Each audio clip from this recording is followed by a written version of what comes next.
नमस्ते। चक्र सीरीज की अपनी पहली दो वीडियो में हमने बात की कि चक्र क्या होते हैं और दूसरी वीडियो में हमने जाना कि उनकी संख्या कितनी होती है।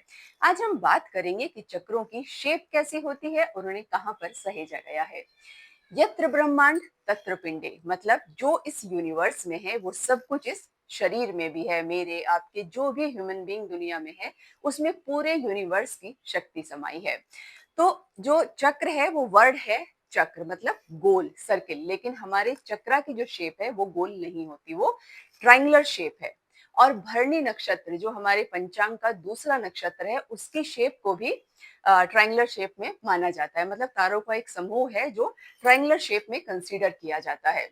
ठीक है, तो भरणी का मतलब ही है भरण पोषण करना, ऊर्जा देना। तो वैसे ही जो हमारे चक्र हैं वो प्राण शक्ति से भरपूर हैं, ये हमने जान लिया या हमने बहुत बार इनके बारे में सुना भी है। तो एक के बाद एक चक्र जो है ट्रायंगुलर सीरीज में ऊपर होते हैं, क्योंकि चक्र का मतलब है गोल। गोल से होगा कि चारों तरफ एनर्जी इधर भी जा रही है, ऊपर भी जा रही है, नीचे भी जा रही है, लेकिन ऐसा नहीं है, ये कॉन्स्टेंटली ऊपर की तरफ फ्लो करती है। पराशक्ति है, एनर्जी का फेमिनिन स्वरूप है, और मोस्ट इंपोर्टेंट, एनर्जी किसी भी रूप में हो, शक्ति का कोई भी रूप हो, वो हमेशा ही फेमिनिन कंसीडर किया जाता है, मेल कभी नहीं होता है। कभी भी उसको मेल कंसीडर नहीं किया जाता है। अगर आप थोड़ी बहुत भी योग की प्रैक्टिस करते हैं या आते जाते भी किसी क्लास को सुनते हैं तो आपने उसमें कुछ वर्ड जरूर सुने होंगे। सूर्य नाड़ी, चंद्र नाड़ी, इंगला, पिंगला और सुषुम्ना। तो इंगला, पिंगला और सुषुम्ना ये तीन ही चक्रों को साधने को या सहेजने का काम करती हैं।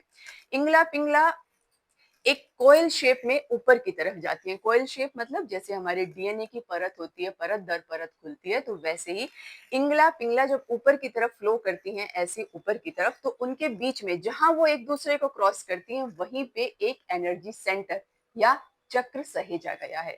अब कोई भी कीमती चीज हम ऐसे ही खुले में नहीं रख देते। हमारा जेवर है, डायमंड है, गोल्ड है, तो हम उसे अलमारी में रखते हैं, अलमारी के भी लॉकर में रखते हैं, लॉकर में भी अगर एक और छुपा हुआ लॉकर है तो वहां रखते हैं। तो ये तो फिर प्राण शक्ति है।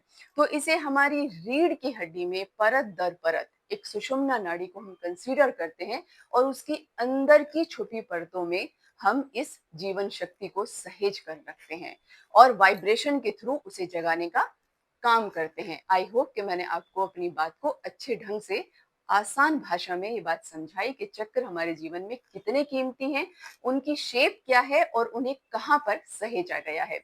हमारी अगली वीडियो में हम ये बात करेंगे कि चक्रों को जगाना क्यों जरूरी होती है। अगर हमारे चक्र इम्बैलेंस हैं तो उनका हमारे स्वास्थ्य पर क्या फर्क पड़ता है। नमस्ते।